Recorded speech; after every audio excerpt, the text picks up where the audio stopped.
नमस्कार, मैं दीक्षा कुलश्रेष्ठ। आप देख रहे हैं इंडिया हाईएस्ट न्यूज चैनल। जुड़े रहिए आज की ताजा खबरों के साथ। Yogi Adityanath Agra Covid control centre का किया मुआयना।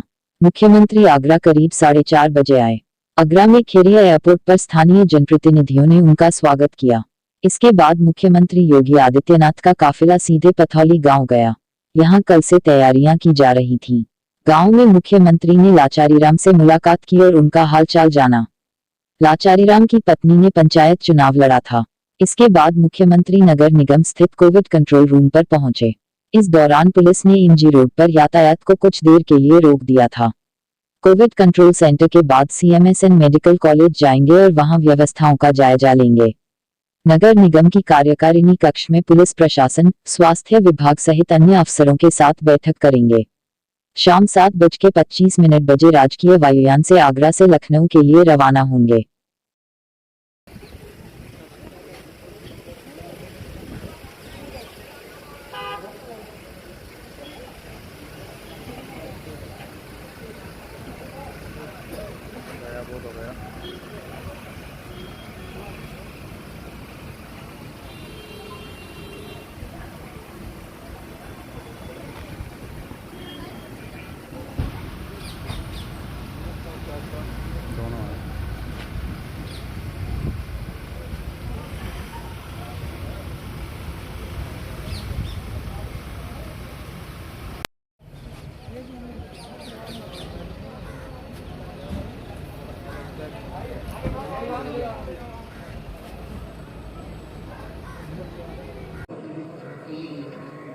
देश की सबसे बड़ी आबादी का राज्य उत्तर प्रदेश में आदरणीय प्रधानमंत्री जी के मार्गदर्शन में इस पर प्रभावी नियंत्रण करने की दिशा में प्रयास किए जा रहे हैं।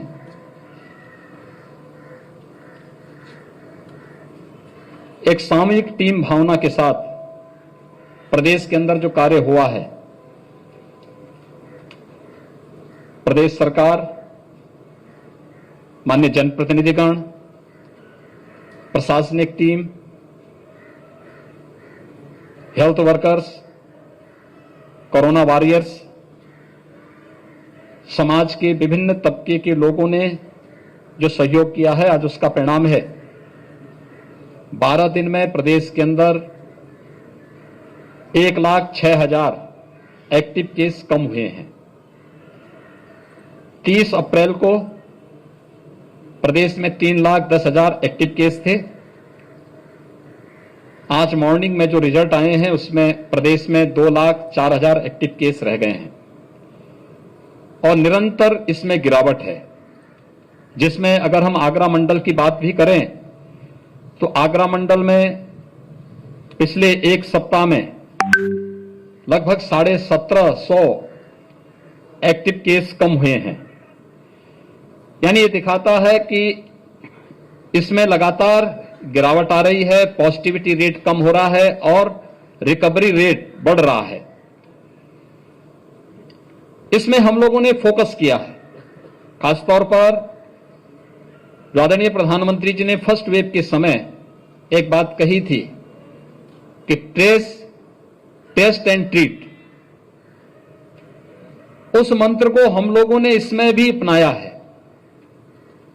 लेकिन इसमें हमने अर्ली एंड एग्रेसिव कैंपेन को इसके साथ जोड़ करके इस सेकेंड वेव को उसी रूप में हम लोग लेकर के चल रहे हैं और उसी तर्ज पर हम लोगों ने अब तक प्रदेश में 4,36,00,000 से अधिक टेस्ट अब तक किए हैं, जो देश के अंदर सर्वाधिक है।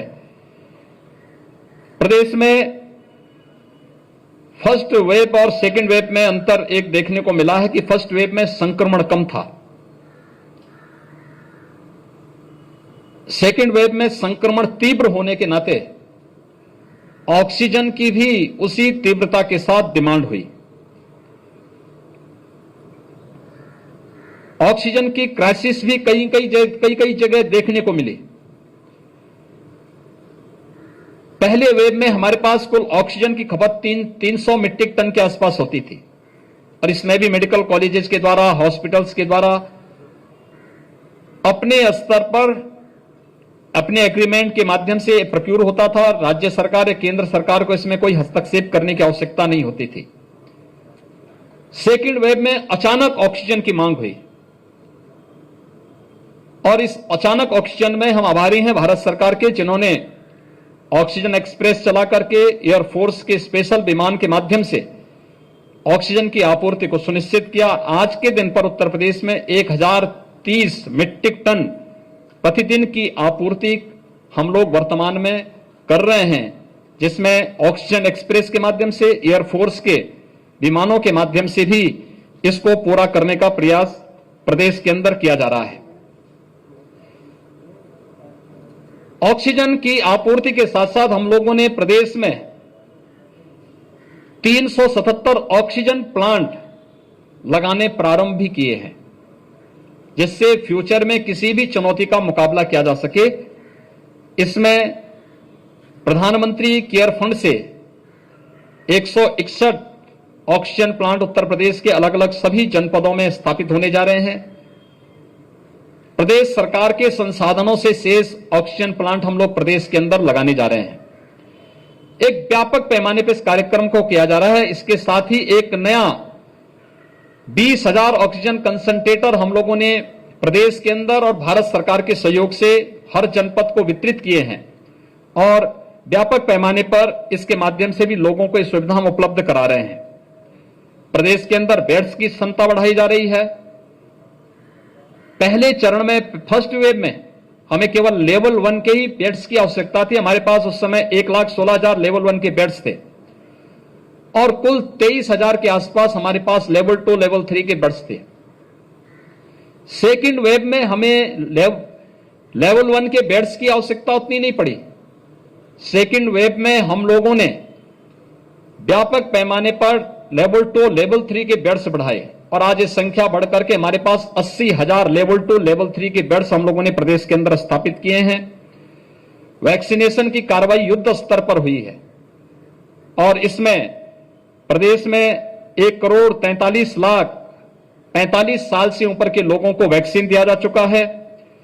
2,65,700 से अधिक वैक्सीन हम लोग 18 वर्ष से ऊपर के लोगों को अब तक प्रदेश में वैक्सीन दे चुके हैं और ये वैक्सीनेशन के कार्यक्रम को भी युद्ध स्तर पर आगे बढ़ाने का कार्य प्रदेश के अंदर युद्ध स्तर पर चल रहा है। प्रदेश के अंदर वैक्सीन की आपूर्ति अनवरत बनाए जा सके, इसके लिए 45 प्लस के लिए भारत सरकार मुफ्त में वैक्सीन उपलब्ध करा रही है, लेकिन 18 से 44 को हर व्यक्ति को बिना भेदभाव के मुफ्त में वैक्सीन उपलब्ध कराया जा सके, इसके लिए प्रदेश सरकार ने वैक्सीन की प्रक्रिया, इस समय वैक्सीनेशन की कार्रवाई 18 जनपदों में प्रारंभ की है। इस मंडल के 3 ऐसे जनपद हैं, आगरा, फिरोजाबाद और मथुरा, जहां पे वैक्सीनेशन युद्ध स्तर पर चल रहा है।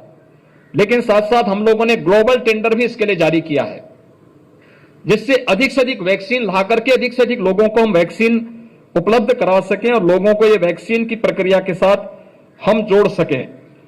प्रदेश ने व्यापक पैमाने पर एक अभियान प्रारंभ किया है। वर्तमान में प्रदेश के अंदर और खासतौर पर यह अभियान हमारा है, हम लोगों ने प्रदेश के 97,000 से अधिक राजस्व गांवों को वर्तमान में हमारे कैंपेन का एक हिस्सा हम लोगों ने इसको बनाया है, जिसमें निगरानी समिति स्क्रीनिंग का काम करेगी और मेडिकल किट उपलब्ध कराएगी। आरआरटी की टीम वहां पर जाकर के एंटीजन टेस्ट कराएगी। एंटीजन टेस्ट की कार्रवाई युद्ध स्तर पर प्रदेश के अंदर जाकर के 100% उन सभी लक्षण युक्त और संक्रमित लोगों को, संदिग्ध लोगों को टेस्ट कर सके, उनको होम क्वारंटीन की व्यवस्था कर सके या उनको हॉस्पिटल जिन्हें पहुंचाना है वहां तक पहुंचाने की व्यवस्था कर सके। ये कार्य वर्तमान में हमारा 5 मई से कैंपेन का कार्य चल रहा है, जिसको WHO ने भी जिसकी सराहना की है कि कोरोना संक्रमण की चेन को ब्रेक करने में इसकी एक बड़ी भूमिका हो सकती है और इस कार्यक्रम को हम लोगों ने प्रदेश के अंदर युद्ध स्तर पर प्रारंभ किया है। वर्तमान में प्रदेश के अंदर इस एक अभियान युद्ध स्तर पर चल रहा है। सभी 97,000 हमारे राजस्व गांवों को हम लोगों ने इसके दायरे में लिया। हम इसके साथ इस कार्यक्रम को आगे बढ़ा रहे हैं। आगरा मंडल की अगर मैं बात करूं तो आगरा मंडल में यहां पर हम लोगों ने, यहां के प्रशासन ने जनप्रतिनिधियों के सहयोग से जो कार्यक्रम किए हैं उसका परिणाम है कि एक्टिव केस में लगातार इसमें यहां पर गिरावट देखने को मिली है। पॉजिटिविटी रेट लगातार यहां पे घट रही है। मंडल में वर्तमान में 3,800 से अधिक ऑक्सीजन युक्त बेड्स हैं और पिछले एक सप्ताह में 799 अधिक बेड्स यहां पर वृद्धि की गई है। 340 वेंटिलेटर इस कमिश्नरी में यहां उपलब्ध है और 162 एम्बुलेंस भी यहां पर उपलब्ध कराई गई हैं। इसके अलावा 216 ऑक्सीजन कंसंट्रेटर भी यहां पर उपलब्ध करवाए गए हैं। मंडल में ऑक्सीजन की आपूर्ति, यहां पर ऑक्सीजन प्लांट जो पहले से बंद थे उनको यहां पे क्रियाशील तो किया ही गया है, लेकिन साथ साथ यहां पे ऑक्सीजन एक्सप्रेस के माध्यम से भी और एयरफोर्स के विमानों के माध्यम से भी हम इसमें सहयोग लेकर के ऑक्सीजन की आपूर्ति को अनवरत बनाए रखने के लिए पूरी तैयारी यहां पर की जा रही है। मंडल में 3,300 से अधिक निगरानी समितियां वर्तमान में काम कर रही हैं। 270 आरआरटी वर्तमान में यहां पर कार्य कर रही हैं और वैक्सीनेशन का आगरा मंडल में 18, यानी अगर हम देखें तो वैक्सीनेशन 45 प्लस में 5,71,000 से अधिक लोगों को यहां पे वैक्सीन दिया गया है और 18 साल से ऊपर के लोगों में आगरा में 10,000 से ऊपर, मथुरा में लगभग 6,000 और फिरोजाबाद में लगभग 5700, 5,700 से अधिक लोगों को यह वैक्सीन के यहां पर कोविड कवच के रूप में एक सुरक्षा प्रदान करने के लिए ये कार्य यहां पर किए जा रहे हैं। नए ऑक्सीजन प्लांट स्थापित करने के लिए और इस आगरा मंडल में 20 नए ऑक्सीजन प्लांट लगाने की कार्रवाई यहां पर की जा रही है, जिसमें से 2 प्लांट पहले से ही यहां पर क्रियाशील किए जा चुके हैं। कोरोना की ये लड़ाई एक टीम वर्क है, सभी लोगों को मिलकर के इसमें कार्य करना होगा और कहीं भी इस लड़ाई में नकारात्मकता के लिए जगह न हो।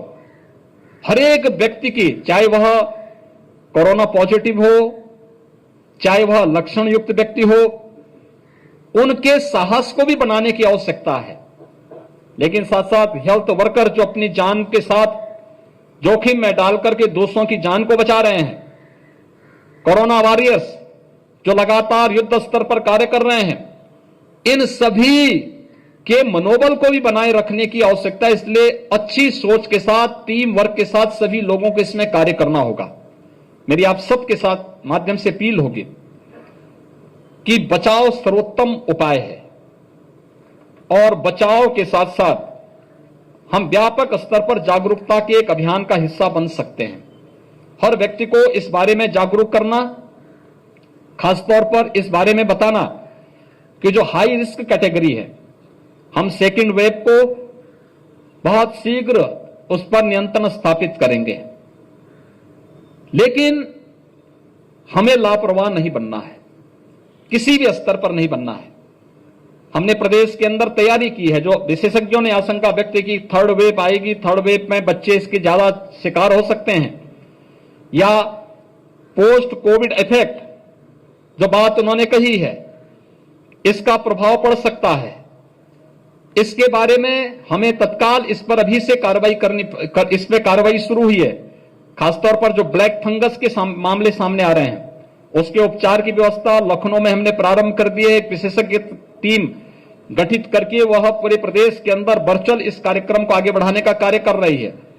लेकिन साथ साथ हम लोगों ने यह भी व्यवस्था प्रारंभ की है कि थर्ड वेव के लिए, यद्यपि विशेषज्ञों ने प्रदेश के अंदर यह आशंका व्यक्त की थी कि 5 मई के बाद यूपी में 1 लाख केस प्रतिदिन आएंगे, लेकिन टीम वर्क का परिणाम है कि आज के दिन पर आज जो प्रदेश के अंदर कोविड पॉजिटिव के केस आए हैं वो मात्र 17,000 आए हैं।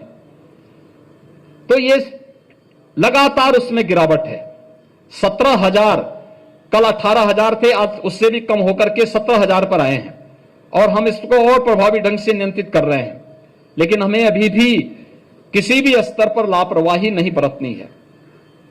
हमारा व्यापक जागरूकता के इस कार्यक्रम के अंतर्गत हम व्यापक कैंपेन का हिस्सा बने, अपील करें कि कोई भी व्यक्ति हाई रिस्क कैटेगरी का है वह घर के बाहर अनावश्यक घर के बाहर निकले ना। इस समय घर में भी मास्क लगाएं, बचाव के सारे उपाय करें। शेष अन्य लोगों को घर के बाहर किसी आवश्यक कार्य से आना हो तभी आए, अन्यथा ना आए, अनावश्यक रूप से ना आए, भीड़ भाड़ वाले स्थानों पे न जाएं। घर के बाहर निकलें तो मास्क जरूर पहने, 2 गज की दूरी का पालन जरूर करें। किसी से कोई सामान का आदान प्रदान करना है तो ग्लव्स जरूर पहने। हर व्यक्ति अगर कोविड के इन नियमों का पालन करेगा तो ये कार्य एक एक जीवन को बचाने के लिए, जो जीवन अमूल्य है उसको बचाने में बहुत बड़ी निर्णायक भूमिका हर नागरिक की हो सकती है। और हम लोग अगर इसको व्यापक पैमाने पर आगे बढ़ाएंगे तो अवश्य सफलता प्राप्त होगी। मुझे आप सबसे भी अपील करनी है कि हम सब जागरूकता के इस कार्यक्रम का हिस्सा बने, प्रत्येक नागरिक को इसका हिस्सा बना करके व्यापक रूप से जागरूक करके कोरोना के खिलाफ देश की इस लड़ाई को सफलता पूर्वक आगे बढ़ाने में योगदान दें। बहुत बहुत धन्यवाद।